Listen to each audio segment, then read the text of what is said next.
Well, hey everybody, I'm John Ritland, and this is a real honest rant about why I won't give up on wrestling. And that's because it's never given up on me.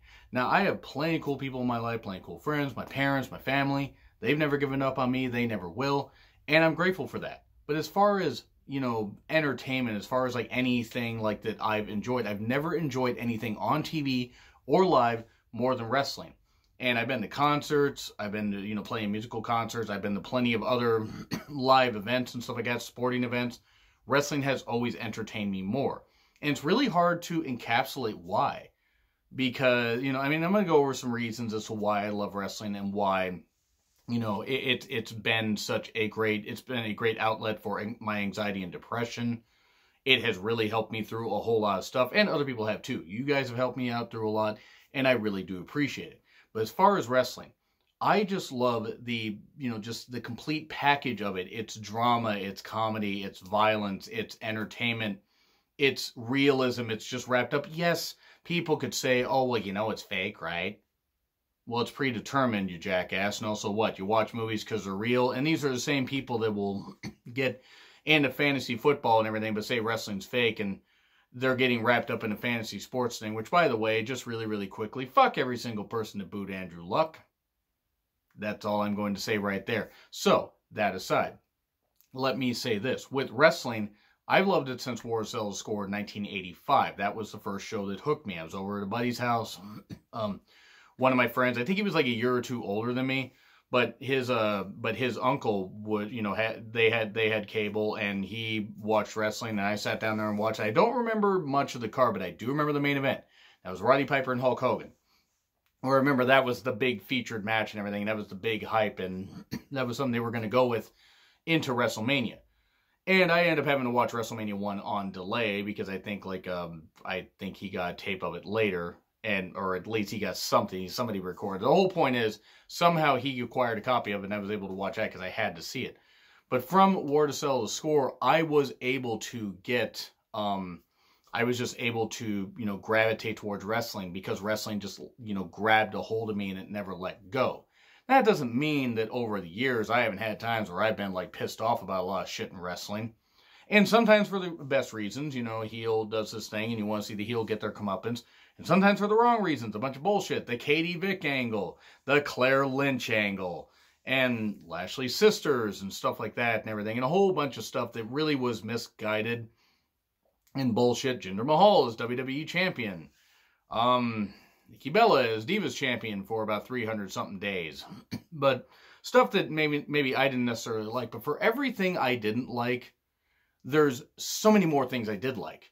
Now, yes, you could say, well, hey, I've heard you talk in your reviews, and you and the Derb talk in your reviews, and you seem kind of down on WWE. Well, quite frankly, the TV all feels the same, and that will be covered in another rant at some point, likely within the next week, because it's been something that's been weighing on my mind about WWE programming. But even at its lowest, wrestling always entertains me. And if I don't find what I need in WWE, I'm still going to watch it and review it, because I still want to cheer on my favorites. But then I can watch New Japan, and I can enjoy that stuff. Now, there are people over in New Japan I don't necessarily care for. You're going to have that on any roster. You're going to have that in any cast of any TV show, where you're going to have certain people you don't want to see on there. You know what I mean? Or reality shows. I use reality in the biggest fucking quotations possible. And this is coming from somebody that used to watch Total Divas for a while. Of course, Ronda Rousey is going to be joining the Total Divas cast. And to paraphrase a friend, will she deny any shooting happened after it occurs? Bravo. Because Ronda Rousey has some weird issues. But that aside, let's go all the way back to the War to Sell the Score era. Even before that, I have been able to see a whole bunch of stuff on the network that has reignited my love of wrestling, even when I've been a little down on it. You see stuff like in World Class, the Freebirds-Von Erich rivalry. I was too young to appreciate it, and also I was only just under 2 years old when that whole steel cage match happened with Flair and Kerry. Flair is how they should have combined, but no, I'm kidding. That rivalry was based in realism and had a whole lot of great drama, a lot of violence. It was good old country boys against other country boys, but it was it was a different state rivalry. It was just heels and baby faces, just as great classic feud. When you can make the fans buy into something realistic, even though wrestling is inherently goofy, yes it is, as much as I hate to say it, it is, you know, it's like you can make the fans buy into something and want to buy tickets. That's how you draw fans in. So there were crowds packing in. You go all the way back to the 30s, 40s, 50s. You know, guys like Lou Thez, Jim Londos, you know, Gorgeous George. I mean, Buddy Rogers. You get Bruno Sammartino, how many times he sold out Madison Square Garden. You get the Crockett era. You get, you know, Flair and Steamboat having their feuds over, you know, mid-card titles and everything until, you know, Flair got the big NWA title as opposed to the small NWA title. And then him and Steamboat reignited their feud in, like, you know, 1989, even though they had a great match at, I believe it was Boogie Jam 84. I'm always going to remember certain events and stuff like that because they stick out to me. With WWE, if we're going to talk about stuff that sticks out to me really quickly, the Mega Powers exploding, Hogan slamming Andre, Savage and Steamboat at Mania 3, that stuff is going to stick out to me. Hogan and Warrior, as much as I don't really like either guy, hey, it was a big moment. Savage and Warrior with that retirement match and the thing with Elizabeth, the reuniting, and it was absolutely beautiful, and I don't want to cry about it because it still got me. That was the kind of emotion where it latches on you and it pulls you in. WCW did some great stuff with emotion. They had Ric Flair and Terry Funk have their feud, not culminate, but like, you know, really, like, you know, have another chapter to it at Great American Bash 89 and Halloween Havoc 89. And then, you know, the I Quit match at November 89, just a few weeks after. In fact, I'll probably be doing some retro reviews of, you know, those clashes and some other WCW pay-per-views. And I want to make mention really, really quickly, though, just in this rant, that you guys may have seen tweets from me where I talked about reviewing Raw and Nitro episodes, you know, dual retro reviews like I've done, and SmackDown Thunder episodes. And talking about doing it from, you know, now, like, you know, just after SummerSlam 99 until WCW closes. I don't think I'm going to be able to do that. I can't do it every single week. I'm going to select the episodes and I'm going to have some fun with it, but I don't think I'm going to be able to do all that because I simply don't have the time, and I'm not going to ingest that much wrestling a week, even though I have in the past. Just wanted to say that. So, back to the topic. With wrestling, even if I'm down on WWE, or even if I'm down on some stuff New Japan's doing, you know what I can go to? And this is where I'm gonna plug some stuff, and then I'll wrap it back around, like, you know, with other stuff I've enjoyed in the past and even in the present. Firstly, I want to put over just how strong and talented so many of the goddamn women are for years and years and years. You know, from when women were just on the fringes, to when women really had to fight hard to get onto mainstream television, and then, you know, even in like the era where there was Trish, Lita, Molly, Holly, Victoria, there was Gail Kim, Nydia gets forgotten about. You know, Impact did a whole lot of good shit when they had their Knockouts division. They were presenting women well, even though there were some great ones. Mickie James and others. Beth Phoenix. Candice Michelle really, really improved in WWE. A whole lot of good shit happened in WWE, but they didn't present the women well. You got Alicia Fox in the ring at eventually, and she did quite well. Great Northern Lights suplex. Melina and a whole bunch of others. And then you have Impact, you know, putting on some really, really good shit with their Knockouts division. They just weren't paying them all that well. That helped gravitate me towards Impact Wrestling from 04 to 09, and I've said it before in other videos, and I've likely said in other videos recently, I was more gravitating towards Impact Wrestling programming, even with the goofy shit, and even with the fact that Vince Russo, you know, is booking. Vince Russo can't book his way out of a paper bag. I mean, I don't know if you can book your way into or out of a paper bag, but the whole point is I don't think he's a very smart person. The programs actually meant something, in spite of the fact Dixie couldn't run the goddamn company at all because she was an idiot. The talents were doing some great shit. AJ Styles, Samoa Joe, Christopher Daniels, the tag division. Tag team wrestling meant something in Impact Wrestling for years and years and years. I mean, it still does, don't get me wrong. I just can't watch modern Impact Wrestling, or at least a lot of it. I can't listen to Josh Matthews on commentary. I simply can't do it. I just can't. But from 04 to 09, and even, you know, some years after that, there was some really good shit on Impact Wrestling programming. And, you know, that was something where it's like, hey, it's an alternative to WWE. WWE's kind of down. I'm going to go over here. That's why I'm glad I started watching New Japan. But what I was going to say, and this is where I'm going to, not necessarily wrap up, but I'm going to get into a bit of something where Derb and I have talked about this. And I'm not going to go over everything minute detail, but we started going to indie wrestling shows July of 2018. So it's just been over a year. And I can tell you right now, if I hadn't started going to indie wrestling shows, if Derb had not joined the YouTube channel, the channel would not still be here. And that's not to say that if there comes a time where, you know, he's not on the channel as much or at all, if he wants to do some other things, that it won't go on. That's not what I'm saying. If he hadn't joined the channel and renewed my, you know, being, you know, around my best friend with him on reviews, if that hadn't ignited my passion for wrestling, or, you know, my passion for doing videos, I wouldn't be here at all. Then, you know, indie shows, that's actually what reignited my passion for wrestling. Because even though New Japan was doing some great shit, and still is, and even though WWE was putting on some really good matches and stuff like that, and the talents were really succeeding, despite Vince's booking, you know, the fact he kept changing shit, going to indie shows gave me more of an appreciation. One, it gave me an appreciation for how hard the women work. I'm sure a decent amount of money, but I'm sure not as much as they deserve to actually get. There are people I got to meet. One guy in particular that I got to meet that I gravitate towards, Chef. Very current, you know, he is the new Defy Northwest heavyweight champion, which is great because, you know, Chef absolutely deserved it. I did not get to see that, unfortunately. That was down in Tacoma the day after the Super J Cup, and even though it would have been cool to see, yeah, I mean, maybe I'll watch it if they have a streaming service at some point. The whole point is Chef's somebody I gravitated towards because I could see just how talented he was. The first match that we saw, he faced, I think, a guy, Ricky Starks. I think he did. And Chef yells out, he does his entrance and everything, just yells out, you know, just throws his arms out, what's my fucking name? Like, I mean, I'm not going to yell like he did. But people yell Chef. I look at Chris, I said, yeah, okay, we're going to keep going to these shows. And so indie wrestling really, you know, from there, it just grew. My passion for live wrestling grew even more. And I've been to other WWE events, do not get me wrong. I've been to one pay-per-view. I did not go to Stomping Grounds, which, by the way, were WWE talents kick ass and take names. But indie shows helped reignite my passion for it. I got to meet John Morrison, John Morrison, Johnny Impact, Johnny Defy, Johnny Mundo. Morrison, really nice guy, still moves just as well as he did a number of years ago. Got to meet his wife, Taya Valkyrie.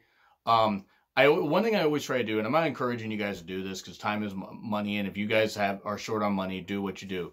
But whenever I go, if I have like a 20 just to spare, if I just have a remaining 20, I want to get an autograph, I just let the wrestler have the 10. I know that it seemed, I hope it doesn't come across as me being like, you know, where, okay, I'll just hand him a little extra or whatever, this kind of stuff, or I'm like being a jerk. I want to actually just show, hey, I can't do much, but you guys take the bumps. Maybe an extra $10 could help you. Maybe you get some drinks. Maybe you could do something. Not that wrestlers starve necessarily, but maybe that $10 will help. It's the way I can give back, and that's actually what I like about indie wrestling. I can give back to the wrestlers that beat their bodies up in front of hot crowds, but small crowds, to be fair.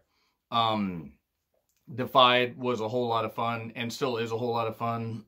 Got to meet Mustache Mountain. Trent Seven actually passed by Derb at one point, and, you know, saw Derb's fancy mustache, and we was going to get some merch, and he stops, he looks, and the expression on Derb's face, I mean, I'm always going to say is, even if he doesn't want me to talk about it, that expression right there, because we had to fight through traffic to get there, I'm like, you know what? That made it worth it right there. Got to meet Tyler Bate, Trent Seven. Did not get to meet Pete Dunne, unfortunately. Got to meet Tony Storm. I was fine. Perfect, not. Tony Storm, though, great. Tony Storm got to face Nicole Matthews, somebody that I hope can come back into the States at some point, because Nicole Matthews, very dynamite performer, very good talent, very good heel. Tony was great to meet. Jimmy Havoc I got to meet. And again, I have spoken out against deathmatch wrestling and not been a fan of it. Jimmy Havoc actually can wrestle and can do stuff. He just prefers to do some deathmatch wrestling here and there. Okay, it is what it is. Jimmy Havoc's a really nice guy, by the way, which I wasn't sure if he was going to be a nice guy. But over the years, met Jeff Cobb. He was really, really nice. Got to meet Priscilla Kelly, Thunder Rosa, a.k.a. Cobra Moon in Lucha Underground, and now Serpentine in WoW Women of Wrestling. Got to meet other guys, you know, local towns like Chase James. I got to meet at the hashtag local celebrity Steve Miggs. He's a DJ on 99.9 KISW. He's really, really good. He's really goddamn good. And he's a big wrestling fan, but also he's gotten into wrestling and really goddamn good. You wouldn't think that he'd be good. Just because you're not sure how somebody's going to get, how somebody's going to be when they get into wrestling. Like, you could be a big fan of something, but how good are you going to be when you step in the ring. And you can tell Miggs has improved. I can tell just from the few matches I've seen of him. So I don't want to sound like I was dogging him at all, but it's just you can be a big fan of something. Like, I could be a fan of basketball. Big fan of basketball. I'm not, but I could be. Doesn't mean I'm going to get out on the court and play for the New York Knicks, even though the Knicks kind of suck and they could probably take schlubs off the street and do better than they're currently doing. But that's another story for another day. There's too many people to mention as people I mentioned. So I don't want to make it sound like I'm trying to bury anybody, but because I'm not. I mean, it's like all the people I met were super cool. I get to meet so many goddamn cool people. I got to meet DJ Z. Got to say I was really, really happy that DJ Z, when he had that very, very terrible injury that he talked about, very, very, abdomen injury or something like that. I was really happy that he recovered because I wasn't sure, because that was scary. Got to meet Sammy Guevara, Darby Allin, Priscilla Kelly, as I mentioned before. Got to meet Ultimo Dragon earlier this year. That was a thrill. That was a goddamn thrill. Got to meet Super Crazy. Got to meet Tajiri. Super Crazy, by the way, super nice. Yes, and super crazy. Super fucking crazy, because that's how you introduce the guy. Just so many goddamn cool people. I mean, I didn't get to meet Jushin Thunder Liger. That's a little disappointing, but I got to see him live.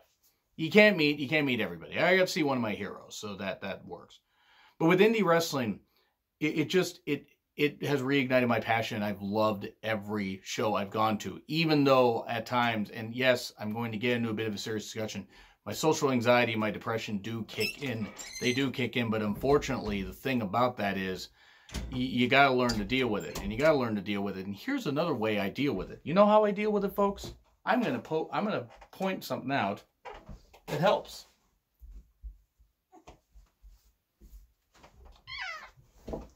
Here's something that helps with my depression. In addition to wrestling, he actually does help. Since he got let in, I'm going to bring him on camera, and even if he doesn't like it. Adopt, don't shop, by the way. Okay. But anyway, so kitty tail. So the whole point is with indie shows, they've reignited my passion for wrestling.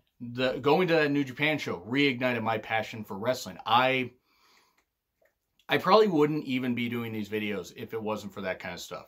Because even though I love a lot of talents in WWE, and even though I love a lot of what New Japan does, really going to the live wrestling has helped a whole bunch. And seeing everybody. Matt Cross is another one I met. Another talent I met. He's great. Randy Myers, he's absolutely great. I got to meet War Beast. They're an incredibly talented team and scary. Scary as fuck. I accidentally sort of barely stepped on Fatu's foot. I didn't mean to, but it was a small space. And he says, oh, it was all right. If you'd done that in the match, I probably would have punched you. I said, yeah, I'm going to try not to do that. But anyway. So many cool people that I got to see live. I got to see Will Ospreay and Amazing Red live. I've seen things at indie shows I never thought I would be able to see. And that's what's helped reignite my passion for wrestling. And also, again, talking to you guys, that has helped also. Interacting with some wrestlers on Twitter, even though, there are plenty of people that I'm sure I respond to, and they're probably like, oh, that guy's weird, which I am weird. I get to meet referee Aubrey Edwards. She's all elite, Aubrey Elite. She's cool. So many other people. I got to see the Young Bucks show up at a Defy Northwest Wrestling show live January of this year. And I know it sounds like I'm putting over Defy, and I'm not putting over Without a Cause. Let me make it clear. My love for both promotions sticks out. Because Defy works hard, so does Without a Cause. Both promotions work hard, and I wish nothing but the best for both of them, honestly. And I really hope that Without a Cause rises up big and does some great things. Because they deserve to draw some big crowd. Dave Turner, the Black Sheep, he's, a really, really good talent. I can see Kimberly live, and apparently Kimberly has turned her life around and has done really, really well. She posted something about being 6 months sober or something like that on her Twitter. I hope she doesn't mind me pointing that out, but I saw that and I was like, oh, that's great. It honestly is. Wrestling is, again, the greatest form of live entertainment that there is. I will never not love wrestling. I know that's a double negative. That's a little weird, but I will never stop loving wrestling. New Japan, even some stuff in WWE, AEW, let's see what AEW does. Wrestling is hot again. Is it as hot as it was in Territory days? No, because guess what? There's cable and there's all this shit and everything. There's a whole bunch of stuff. There's streaming services and a bunch of ways to do it. it's not as much a live event business, even though, you know, the indie promotions do that stuff because everything's on streaming now, or at least the vast majority of stuff is. Wrestling's always going to be my love. And it's always going to be something that I love to watch, be part of, you know, as a fan. I'm never going to get in the ring. Not talented enough. Certainly not talented enough. Passionate about it, sure. Commentary, sure. But I'll never get in the ring. Not one goddamn bit. Even though at one point, I think somebody had suggested, hey, well, if a wrestler invites you in the ring, would you go? I mean, I would, except I'd feel like I'm kind of shitting on the business because I'm not a wrestler. But it is what it is. So anyway, in closing, guys, I really do appreciate you guys for sitting here to watch this video. Share your passion for wrestling in the comments. And one more thing, because I'm going to get my producer here and have him appear one more time. Oh, somebody mad. Somebody mad. But yeah, his favorite wrestling moment, by the way, believe it or not, it was Ricky Steamboat beating Ric Flair. You weren't even alive then. How? How? Well, anyway, folks, again, adopt, don't shop. But agree, disagree with what I said. Like, share, subscribe, Twitter handle in the description. I'm John Ritland. This is Sir. Had him for just over 2 years. And you are a great therapy pet, sir. Great therapy pet. Anyway, folks. Oh, I'll put you down, sir. I'll see you soon, folks.